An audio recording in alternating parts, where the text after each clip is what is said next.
Right. Welcome to another episode of Value Seller Talks with Deepak Bajaj. Today we have the pleasure of hosting Lucy Chen, a renowned resilience coach, founder of Gifted Coaching, and founding member of the San Francisco chapter of Chief. She is an award-winning author of book Build Resilience, Live, Learn, and Lead.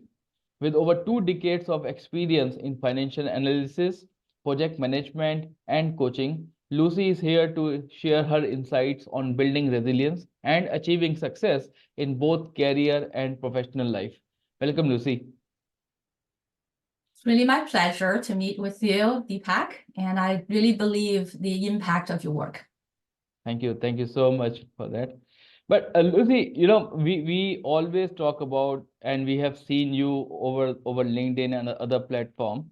So we see you as, and we have seen your journey as a resilience coach and founder of Gifted Coaching, which is very inspiring for me as well as for many. We like to know about your personal journey and what motivate you to build resilience. Of course, it's really my pleasure to share with you my stories, and I hope that using my story to influence and inspire others. So just a little bit about myself. I grew up in China, Beijing, China, and got my degrees over there. It's a bachelor's degree in environmental engineering. And then I came to America to pursue my advancement in academic and a career. So I settled down. I gained my master's degree in environmental engineering, and I switched my careers a couple of times.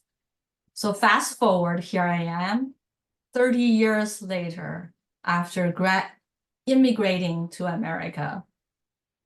And there's just a lot of achievements, but I don't want to brag about it. But during my journey, what I found out is people do struggle career-wise, family, relationship. And fundamentally, one thing that keep people moving forward is their resilience. And that's why one of the purposes for me to write my book and publish my book is really look at the lessons that I learned from my parents, from my coaching experience. And so I want to show people that each of you individually, you are resilient. And it's just a little work, you're able to achieve high and to really become a better version of yourself. Very well said, because most of the people are struggling, and important part is they lose their self-confidence, and there's no one to handle. Yeah, exactly. Just a lot of times that people don't realize, you're stronger than you thought, right? No, no, I totally agree with you. And I believe these are the challenges which every individual in the world is facing. And there are only few who has just look out of the box and just see, what exactly they can do other than what they're doing. Right, exactly. So, I mean, just one example, right? If you allow me. For example, I grew up, I wasn't the healthiest child. I wasn't the strongest child. I constantly got sick and complained about going to doctors and getting the medicines, Chinese medicines, right? So it's really bitter, complain all the time. I still had the dream of maybe someday competing at the Olympics. So fast forward, here I am. I have been practicing Taekwondo for the past 5 years. And so after almost 5 years, I gained my black belt. Wow. So I mean, just one example, sometimes that you thought that, okay, I'm not built in that type. I don't have this characteristic. But as long as you have a dream, you have a hope, you have a practice consistently, you are able to achieve more than you thought. Just a small example. I'm pretty much sure it's an inspiration and it's a motivation for many. Dreams comes true, and that's the hidden message which you have shared, right? Yeah. We always talk about, and everyone is talking about that resilience is essential for navigating the challenges both personally and professionally. But how do you believe that resilience contribute in the success of a career development as well? Yeah, great question. So a couple of things that I want to mention. One is that I got highly influenced by my parents. And just a little background of them. They were born in 1936 and then 1938, right? My dad, my mom. Back then, if you're familiar with the Chinese history or world history, is the time that when Japan invaded China, even though the Western world, they did not count. They said, okay, the World War II started in 1941, but actually already happened there in China and in various regions, right? So as you could imagine that they survived the war itself is already amazing, right? A miracle. But also later on, there's a civil war, there's a cultural revolution, there is a great famine, everything, and they thrived. So not only that they survived, but also thrived. And both of them were physicists. They studied physics in college. And so from them, I learned a lot of things about being resilient and being optimistic, being hopeful, how you cultivate your relationships with others and things like that. So just come back to your question in terms of a career, in terms of life. No one can control what life throws at you. What you can control is how you respond to it, right? So that's why I like to quote what Viktor Frankl, who's a World War II or Nazi concentration camp survivor and also famous author and a psychologist, what he said. So I quoted it in my book. Basically, you can't control what life throw at you, but paramountly, what you can control is how you respond to those challenges. And so I hope that I answered your question, but of course I would be happy to give you more examples. I'm pretty much sure, but yeah, you answered it very beautifully, and you have given the gist that the hopeful, optimistic, and the flexibility to adapt with in any of the situation is makes you moving. Right, exactly. I mean, life is not easy, right? I mean, just depends on how you look at it, how from what perspective, and keep you motivated to move forward and consistent. True. Yeah. Right. And if you would like to share some practical strategies, which individual can use to cultivate in its behavior or in its, the way of living, I should say. Yes, absolutely. There are a lot of practical tips and strategies that I mentioned in my book of building resilience. Maybe I'll just share a couple of, given that we only have an hour or half an hour, I could talk long and for the whole day. I mentioned about being hopeful and optimistic. So again, my mom grew up as an orphan. She lost both her parents during the war. However, she believed that she had the ability because she had this hope, and she felt that it's her parents' will for her to grow healthy and happy and really achieve a whole lot.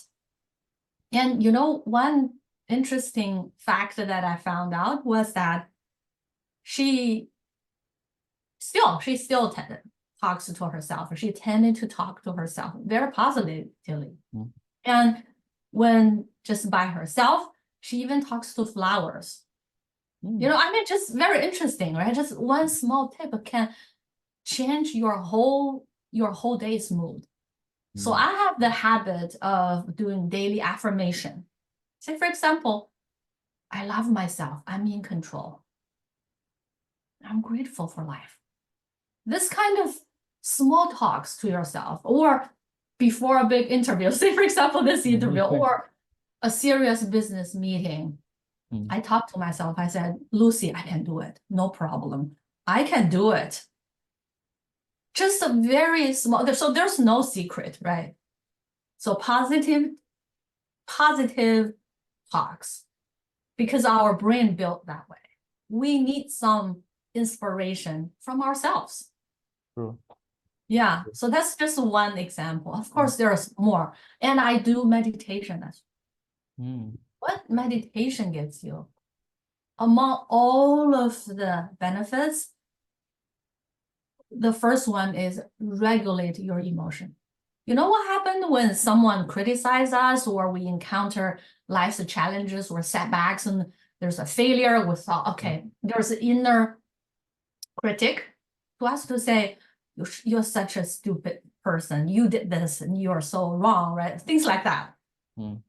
But then doing meditation, you regulate it. All of the strong emotions only go through you for up to 90 seconds. So take a deep breath, look inward, connect with your inner value. So I just want to share with you the 2 tips. But of course, I have plenty. And that's related with my next question, right? You talk about the 7 core principles, and a few of them you already mentioned include nurturing, gratitude, growth, but there are other also, with the principle which you follow by yourself as well, and which you have written in the book.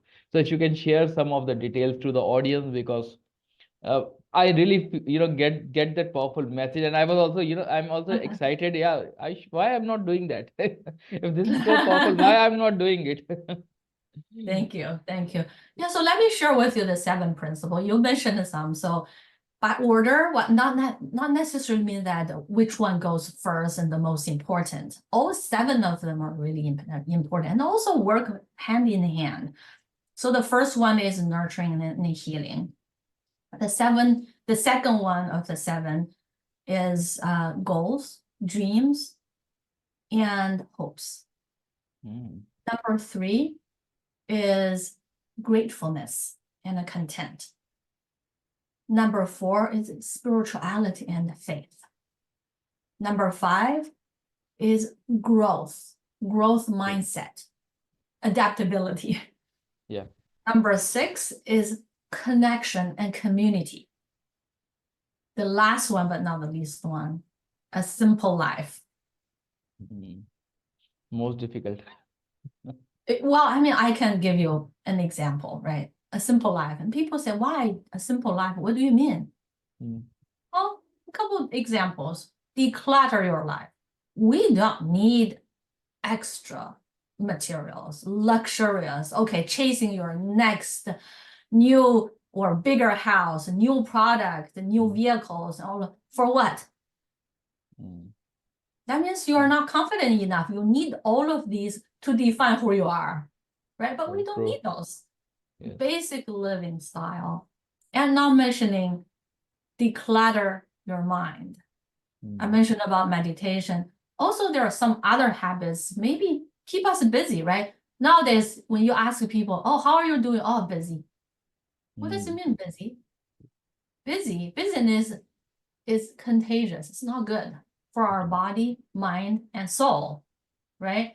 We need a very simple life, very clear, very focused life. Yeah. The point which you have the people have put these things as their goals, and you rightly mentioned, when you declutter it and go for the simplicity and the basic requirement of your life, you can be more happy, you can be more open, and you can be relaxed, so that you can enjoy the nature, right? I should always say, enjoy the nature, feel it, and you get a more pump, more energy from those things, small things. Absolutely. Right. Enjoy the small things. And I mean, another thing is just look at the young people nowadays. A lot of them tend to have a mental health or anxiety. I'm not really talking about to the even worse, like depression, all of them, but people are really worried too much. That's because social media, Think about it. Oh, you compare with this person. Oh, look at their luxury lifestyle. Oh, look at that. They have the newer, Tesla or whatever, right? True. You need to declutter your mind.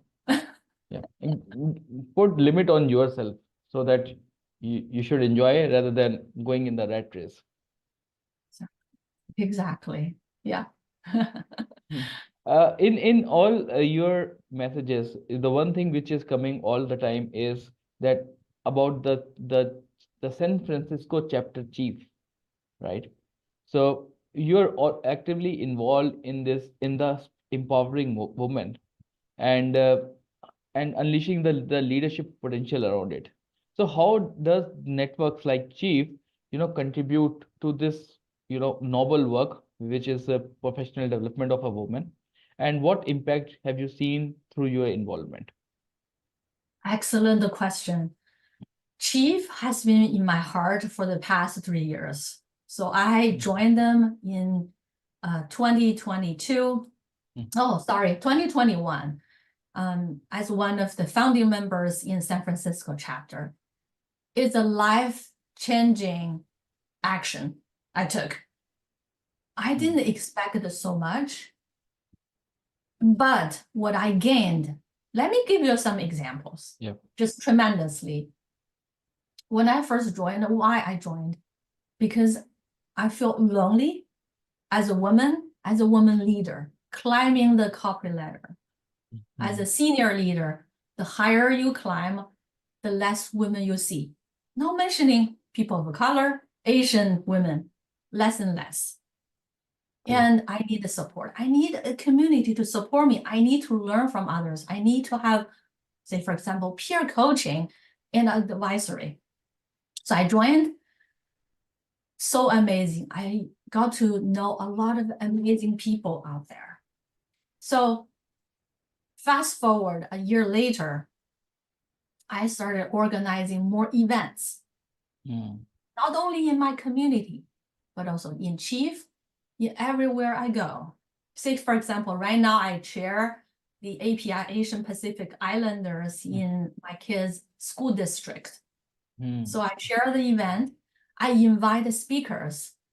So some of the chief members got invited to share their journey over here, especially Asians. So I was just talking to one chief member to plan for this month. Actually, in this month, May, it's very special. I'm not sure in India, I mean, in China, there's no such thing, but in America, it's called API Heritage Month. We celebrate our Asian Pacific Islanders heritage. So I got participated in and also involved in organizing a series of events. So for my school district, that's one. And then tonight, I'm gonna go to Chief to be the moderator of a fabulous panelists to share their journey as an API, as an Asian Pacific Islander women leader, how they overcome their obstacles using resilience, right? Another last example, my book, right? So my book, I mean, I shared at the virtual background. Yeah. I never imagined I would write a book because environmental engineering, with engineering, I never thought, okay, I have the ability of writing literacy. I was afraid of writing, not mentioning English. I'm a Chinese. What are you talking about? It's not your native language. You're not in this education background. Yeah. I got inspired by other chief members. They said, Lucy, you can do it. You have amazing stories. Your mom and your dad and all of that. That's why I joined this writing program.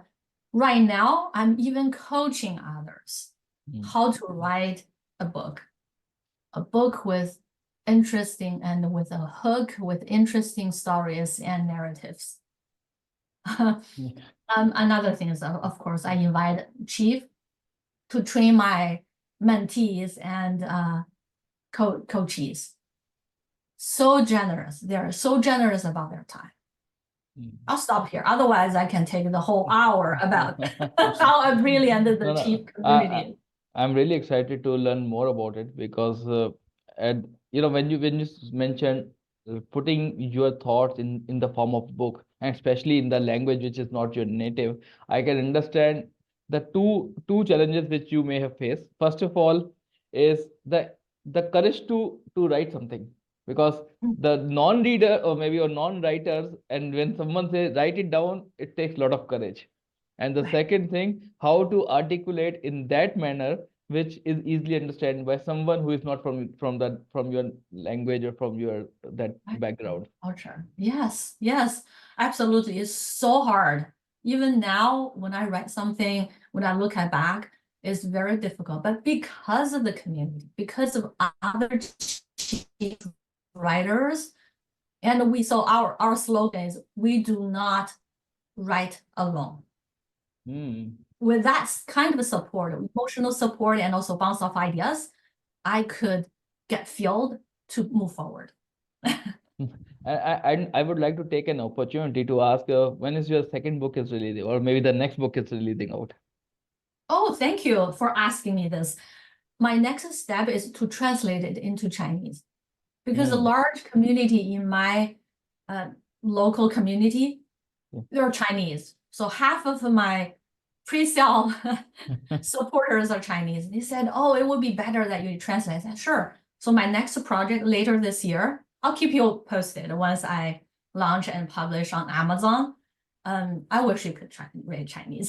But anyway, and also since I'm writing daily posts, as you have been observing, right, seeing Yeah. and following me, the daily posts, a lot of people got inspired. So I have the daily tip. Remember the tips that you asked me? So I put out there, I said, my goal is to write consecutively for 100 days. And later on, I can edit them to publish another book called 100 Days to Build Resilience. Just all of the tips. True. Interestingly, one day my mom got sick. I did not publish. I did not post my daily tip. One friend even pinged me and said, what happened to you? Are you sick? Ah. Oh my goodness, someone's watching me. That's so inspired, right? But anyway. That's a push actually. Yeah, yeah. And, wonderful, wonderful. And I now you are at what, at 90s, number 90 or 89, something like that, I think. Yeah, something like that. That means you have been watching me, my posts. Yeah, yeah. So that consistency is important, right? And it's take a lot of courage to reach to that consistent level. Then 89 Right, days you are writing it, so hats off to you. right, right. I mean, even one person has some takeaways for that day. Good enough for me. Right. That- You are on a mission, Lucy. Exactly. Yeah. Thank you. Great.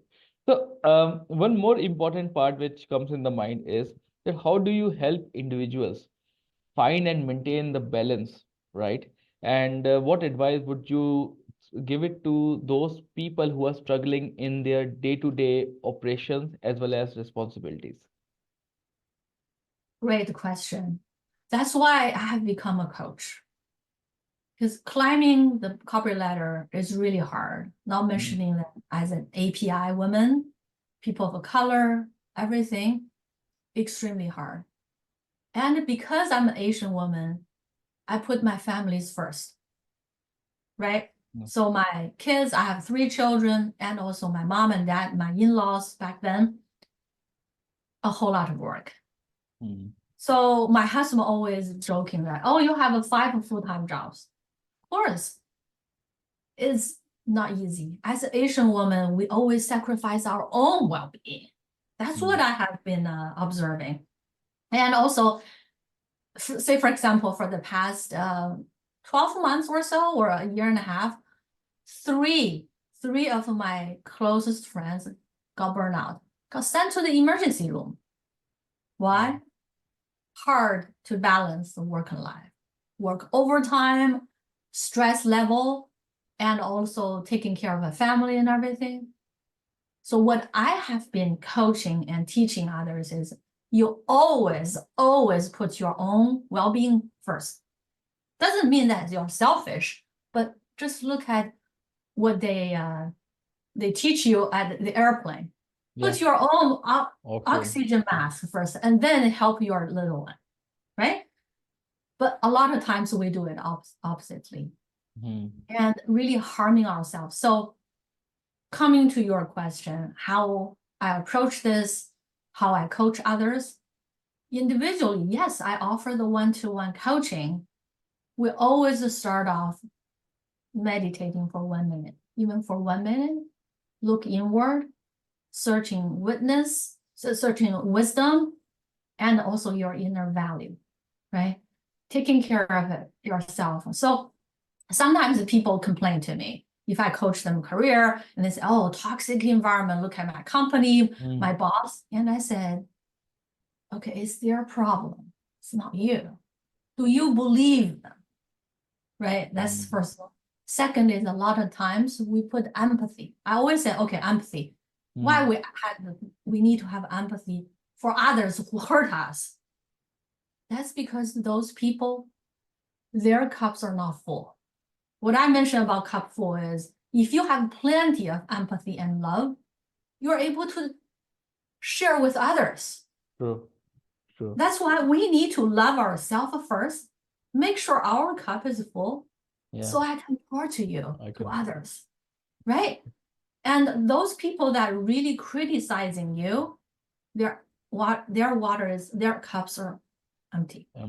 They don't have love. They're crazy. So have empathy to them. True. True. That's just one of the tips. I like the empty cup analogy. I really like about it. Yeah. Thanks. You. Those are great questions. Thank you. Thanks a lot. Other than that, let's talk about something on the corporate world. You come from a extensive corporate experience, as well as what are the key lessons you have learned about, especially in the terms of the leadership, innovation, and the growth in that particular professional world? Right. There are so many things I want to share with you, but maybe I'll focus on 3 points. First of all, really get involved, become visible. As I mentioned, Asian culture is like, okay, you don't make a scene. You don't want to become the center of attention, especially women, right? Who are you? Are you humiliating yourself? You better shut up, right? That kind of a mindset. And grow up. That's the culture. So I learned in America to become visible, share my thoughts. But of course, imposter syndrome, right? A lot of times you will have the self-doubt. So that comes to the second one is always open mind and be a learner. So I joined the Toastmasters. So that's one example, right? To train to become a more articulate and effectively communicator. In order for you to become a leader, you want to share your thoughts, but how? True. You want to have the skill set, leadership skills and communication skills. So that's why I joined. Fast forward 15 years now, I'm still part of the Toastmasters organization. And number 3, well, also related to growth mindset, right? To approach others, learn from them, offer help. If I offer help one day, tomorrow you will help me, of course, right? So it's like you put the energy, think about the whole principle of the universe. You put the kindness out there, people will be kind to you. You offer help to people. So it's a community. So related to mentorship, coaching, all of these. So these are the 3 points I have learned from the corporate. Not easy. Took me years to learn. I'm still learning. The masters are always a great learners, and they are continuous learners like you. Oh, exactly. The other day when my friend said, oh, how did you create your flyer? Looks so beautiful. What software? I said, Canva. And my friend said, oh, I heard about it. Is it easy to use and everything? I said, I can teach you. And so I want to really catch up with the technology, right? Nowadays, okay, AI, machine learning, all of these. I want to learn as much as I can, and try to use the tools. I'm not talking about become expert, but I want to catch up. Yeah, use the tools for your convenience as well as for your mission, Yes. right? Right.